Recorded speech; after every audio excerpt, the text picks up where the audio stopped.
फेरि अर्को दिन पनि गर्नेछौँ। दाइले समय भ्याएसम्म हामीलाई थोरै कति छ, दाइ पनि एकदम व्यस्त हुनुहुन्छ, समय दिनुहुनेछ। दाइसँगै हुनुहुन्छ आज। दाइले सर अगाडि बढाउनु हुनेछ।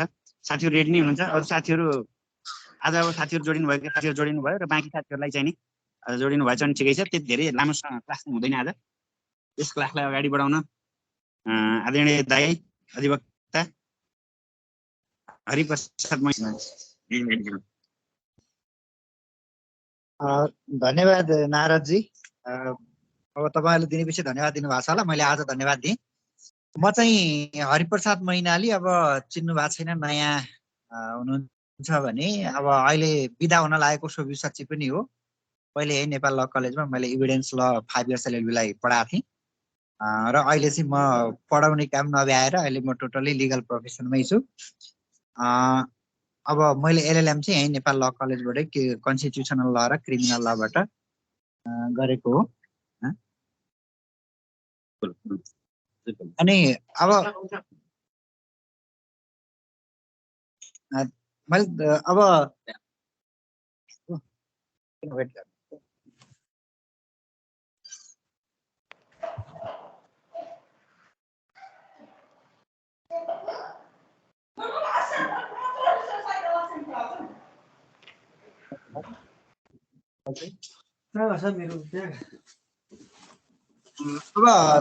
तपाईँहरू समक्ष मैले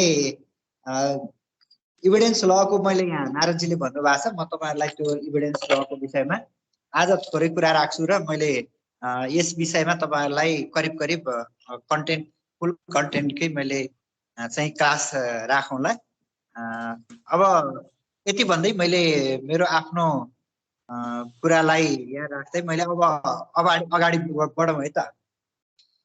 अब पहिलो कुरा त व्हाट इज इभिडेन्स भन्ने कुरा आउँछ। इभिडेन्स र फ्याक्ट के फरक छ भन्ने कुरा आउँछ हैन। अब इभिडेन्स ल भनेको के हो भन्ने कुरा आउँछ। इभिडेन्स भने चाहिँ अब इभिडेन्स र फ्याक्ट भनेको चाहिँ फ्याक्ट भनेको तथ्यगत कुराहरू हुन् हैन, जो चाहिँ शाश्वत रूपमा छ, जो चाहिँ प्रिभेलिङ पोजिसनमा छ, जो चीज वस्तु आफ्नो स्टाटस बोकेर बसेको छ, त्यो सबै चीज फ्याक्ट हो कि तथ्य हो है। सपोज एउटा यो मोबाइलको एक्जाम्पल दिने हो भने यो मोबाइल चाहिँ के भन्दा फ्याक्ट हो, तथ्य हो। र सबै फ्याक्ट इभिडेन्स हुन् कि होइनन् भन्ने कुरा आउँछ हैन। ती फ्याक्टहरु चाहिँ कति बेला इभिडेन्स हुन्छ भन्दाखेरि कुनै चीजलाई प्रमाणित वा खण्डन,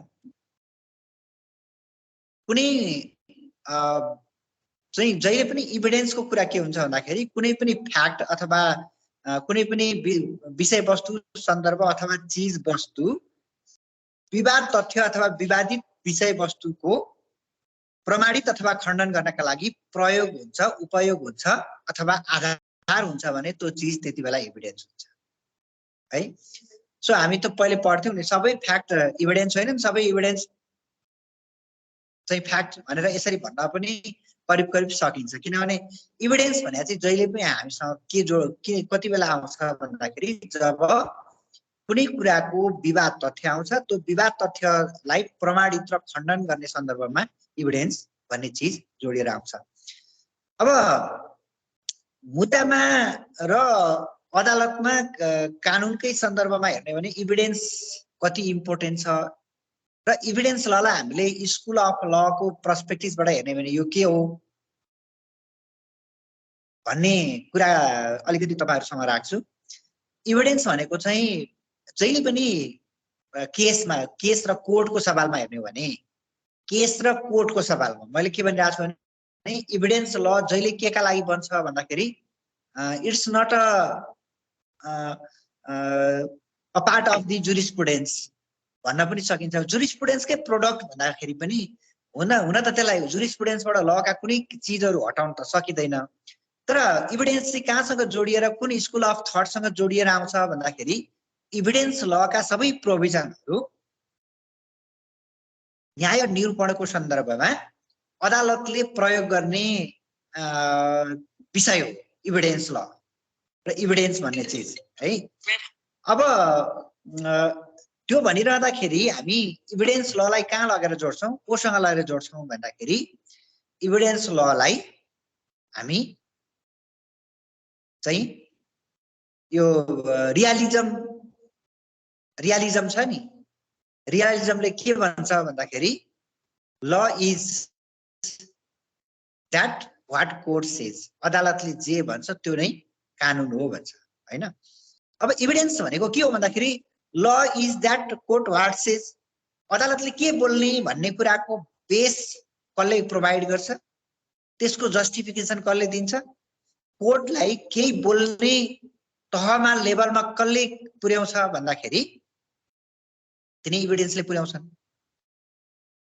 जहिले पनि अदालतले के गर्छ भन्दाखेरि अदालतमा आउने प्रत्येक मुद्दा र विषयहरूमा विवाद हुन्छ, त्यो विवादमा विवाद तथ्य हुन्छ, त्यसलाई फ्याक्ट इन इस्यु भन्छ है।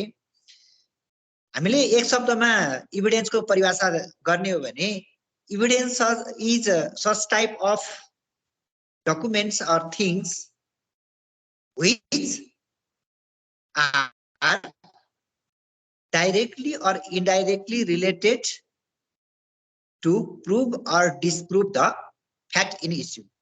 अदालतमा रहेको मुद्दा अथवा विवाद तथ्यलाई प्रमाणित वा खण्डन गर्नका लागि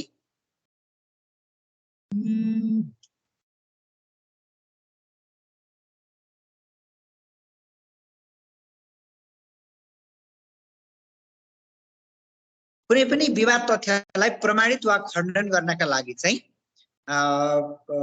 यो प्रयोग हुने तथ्यहरू नै प्रमाण हुन् भनेर यसरी भन्न सकिन्छ। Document things which are directly or indirectly related to prove or disprove the fact in issues are evidence भनेर भन्न सकिन्छ। एउटा रिपिटेडली आयो।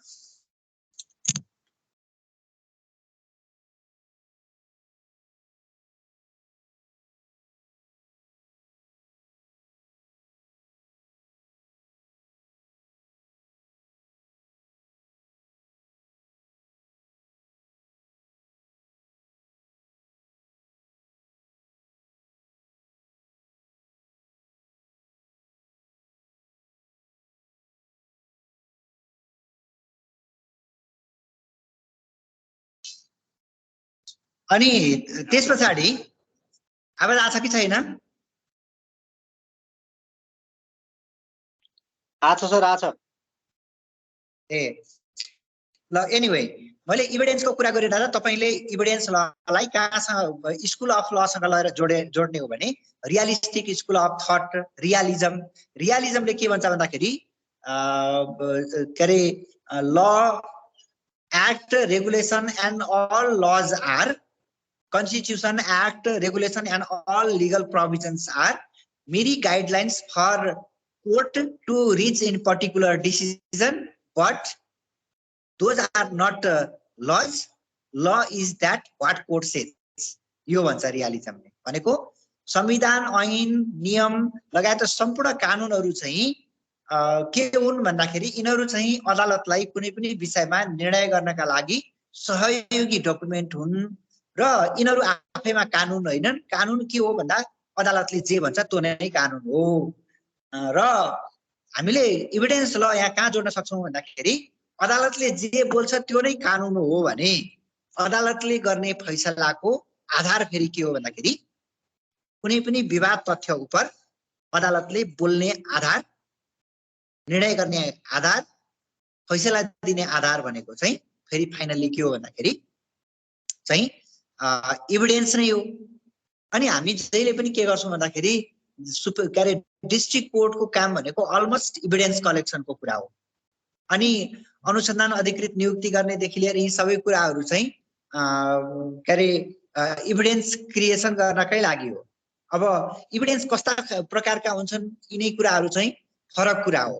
सँगसँगै अब इभिडेन्स के हो भनेर भनिरहँदाखेरि त्यस पछाडि what is evidence law, evidence र इभिडेन्स लमा फरक हुन्छ। कहिलेकाहीँ के हुन्छ भन्दाखेरि law is tools to recognize the things or हैन कुनै चिजलाई पनि रिकग्नाइज गर्ने काम हो नि त लको काम त। जस्तो इभिडेन्स भन्ने बित्तिकै जुन कुरालाई पनि इभिडेन्स लिन मिल्छ कि के हो, अनि इभिडेन्सको एडमिसिबिलिटीको लेभल के हो, इभिडेन्स कस्ता कस्ता खालका हुन्छन्, इभिडेन्स कसरी सङ्कलन गर्नुपर्छ, इभिडेन्सको इम्पोर्टेन्स के हो लगायतका कुराहरू चाहिँ कुनै पनि कानुनले बोल्छ भने अदालतले विवाद तथ्य उप निर्णय दिँदा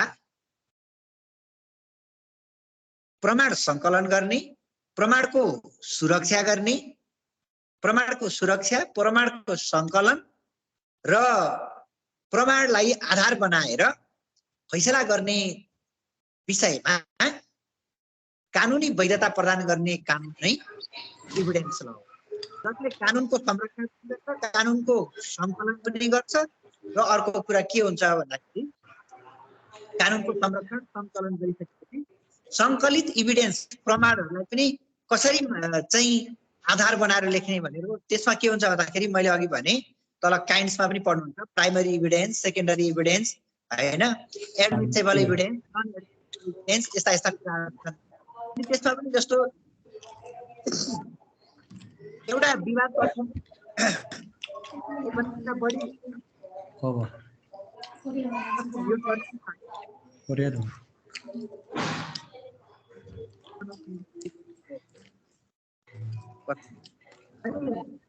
राजेश यादव ओके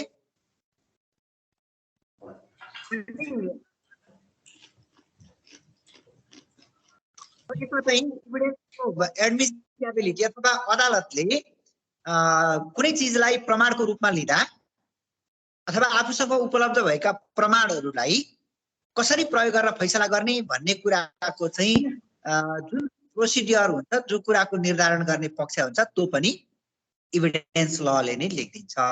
यसको मतलब हामीसँग भएका सबै चिजहरू स्वत इभिडेन्स प्रमाणको रूपमा लाग्दैन र कतिपय चिजहरूलाई प्रमाणको रूपमा नलिई पनि हुँदैन।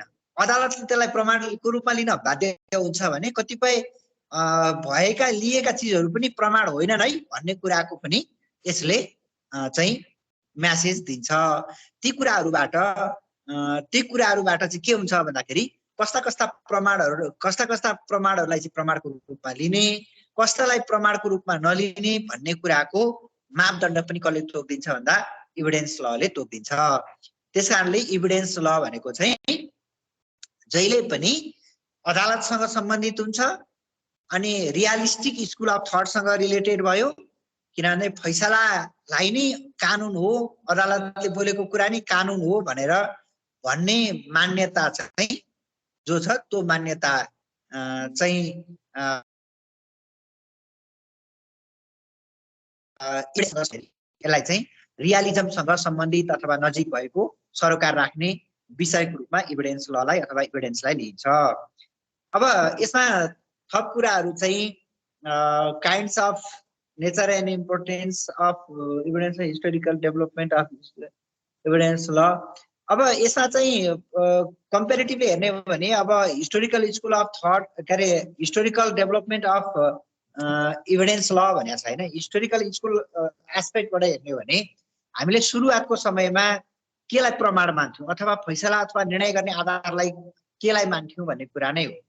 अब हाम्रो कम्युनिटीको कुरा गर्ने हो भने, हाम्रो सोसाइटीको कुरा गर्ने हो भने सुरुमा हामीले कुनै पनि विषयमा निर्णय दिनु पर्दा, विवाद तथ्य उप निर्णय दिनु पर्दाखेरि हामी प्रमाण भन्दा पनि बढी केमा विश्वास गर्थ्यौँ भन्दाखेरि हामी चाहिँ धार्मिक भावना, धार्मिक विषयलाई आधार बनाएर फैसलाहरू निर्णयहरू गर्ने गरिन्थ्यो पहिलेको समयमा। जस्तो कुनै विवाद पर्यो भने गाउँघरमा धर्म भाग्ने अहिले त फाटो भेटिन्छ, अहिले पनि कतिपय कम्युनिटीमा चलिरहेछ। कुनै कुरामा चाहिँ प्रमाण सङ्कलन गरिरहने भन्दा पनि सरक्क के गर्ने भन्दाखेरि एउटा मन्दिरमा लिएर जाने, मन्दिरको नाम भकाउने, पाठी ओढाउने, तुलसाको मोठ घुमाउने अथवा यस्तै यस्तै हिसाबले हामी गर्थ्यौँ। त्यो चाहिँ के हो भन्दाखेरि एउटा इनर फिलिङ्स अथवा त्यो एउटा मान्छेको विश्वास लाई चाहिँ कसरी प्रयोग गर्ने भन्ने अथवा त्यो चिजबाट हामी गाइडेड भएर गएका थियौँ। त्यति बेला चाहिँ इभिडेन्स भन्दा पनि इभिडेन्सले प्रमाणित गर्ने भन्दा पनि आफैले अथवा एउटा धार्मिक विश्वास र भावनालाई हामीले चाहिँ प्रयोग गरेर सत्य कुरा निकाल्नलाई हामीले प्रयास गरेका थियौँ। त्यो चिज चाहिँ बिस्तारै बिस्तारै हामी अहिले व्यावसायिकता अथवा व्यावसायिक रूपमा अथवा चाहिँ इभिडेन्सहरू testable evidence admissibility of evidence भनेको इभिडेन्सको प्रामाणिकताको कुरा। जस्तो कुनै चिज प्रमाण भनेर पेश गर्यो तर त्यो प्रमाणको रूपमा पेश गरिएको इभिडेन्सको चाहिँ आफैमा त्यो सन्देहपूर्ण छ कि वास्तवमा त्यो सत्य तथ्य इभिडेन्स हो। इभिडेन्सको एडमिसिबिलिटी अफ इभिडेन्स भन्छ क्या त्यसलाई चाहिँ। इभिडेन्स आफैमा पेश गर्ने बित्तिकै त्यसलाई पनि इन्डिपेन्डेन्टली स्वीकार गरिँदैन। जस्तो एउटा दाबी गरेर प्रमाण पेश गर्यो भने त्यसले पेश गर्ने बित्तिकै सो त यो यस्तो हुन सक्छ भन्ने कुराको चाहिँ एजम्पसन गरिँदैन। त्यसमा चाहिँ अब जस्तो एउटा पक्षले चाहिँ यस्तो हो यसको इभिडेन्स यो छ भनेर भन्यो भने अर्कोले के गर्छ त्यो इभिडेन्स होइन भन्ने कुराको सन्देह जुटाउने बित्तिकै त्यसको प्रामाणिकताको विषय बन्छ हैन। त्यसकारणले त्यसलाई एडमिसेबल इभिडेन्स एउटा एडमिसिबिलिटी अफ इभिडेन्स भन्छ हैन। त्यसको प्रमाणको भार कति हुन्छ, कति प्रमाणको आधारमा लिन कतिको प्रमाणको भारयुक्त कतिको वेटफुल छ भन्ने कुराको एउटा टेस्ट गरिन्छ भने अर्को चाहिँ एडमिसिबिलिटी भनेको अदालतले त्यसलाई प्रमाणको रूपमा ग्रहण गर्न सक्ने गरीको त्यसको इन्डिपेन्डेन्टली जस्टिफाइड छ कि छैन र इभिडेन्स लले त्यसलाई इभिडेन्स हो है यो प्रमाणको रूपमा लिन सक्छस् भनेर जुन इभिडेन्स लमा राखेको छ कानुनमा, त्यो कानुनमा राखिएको त्यसलाई राखिएको र कानुनले मान्यता प्रदान गरेको छ कि छैन भन्ने कुरा पनि त्यतिकै इम्पोर्टेन्ट हुन्छ। अब आजलाई चाहिँ मैले यति गरेँ। तपाईहरुको एउटा क्लास म इभिडेन्स लको म करिब 1 देखि 1.5 घण्टा भोलितिर राख्न पनि सकिन्छ हैन। नारदजीसँग कन्सल्ट गर्नु होला। म तपाईलाई आजको मेरो धेरै तयारी गर्न पनि पाइन। मैले सिधै मैले यहाँ अहिले भेटेर इभिडेन्स ल भनेर यसो मैले तपाईहरुसँग केही शेयर गरिरहेछु। भोलि म तपाईलाई एकचोटी सर कोर्स अफ स्टडी पनि हेरेर तपाईहरुसँग म बस्ने वाचा गर्दै आज नारदजीलाई मैले जिम्मा दिएँ। आज त्यस्तै भयो साथीहरु। सम्भवतः भोलि हाम्रो ह्युमन राइटको इन्टरनेसनल इन्स्टिट्युसन पनि हुन सक्छ। अब के हुन्छ अब यहाँ यस्तै छ। तयारी गर्न मैले त्यो सरलाई 1 हप्ता अगाडिदेखि नै भनेको छु भन्नलाई भोलि समयले मिलेसम्म चाहिँ नि इन्टरनेसनल इन्स्टिट्युसन नै ह्युमन राइटको क्लास हुन्छ। पछि 2 दिनको क्लास चाहिँ नि मैले लगभग क्रिमिनल लको त्यसपछि पछि र निपछि क्रिमिनल लको चाहिँ तयारी गर्न सरलाई भनेको छु। त्यसपछि हुन्छ कि एक दिन चाहिँ नि मिलाएर यो क्लास हामीले आदरणीय दाइलाई अलि राम्रै स्लाइड चाहिँ मिल्छ भने स्लाइड सहित तयारी गरेर एकदम एक्जाम ओरिएन्टेड भएर क्लास गर्ने नै छौँ भन्दै आज क्लासलाई चाहिँ नि आज हाम्रो यो व्यस्तताका कारण साथीहरूले बुझ्दिन नै हुनेछ भन्दै यस क्लासलाई अन्त्य गरेको घोषणा गर्दछु। धन्यवाद।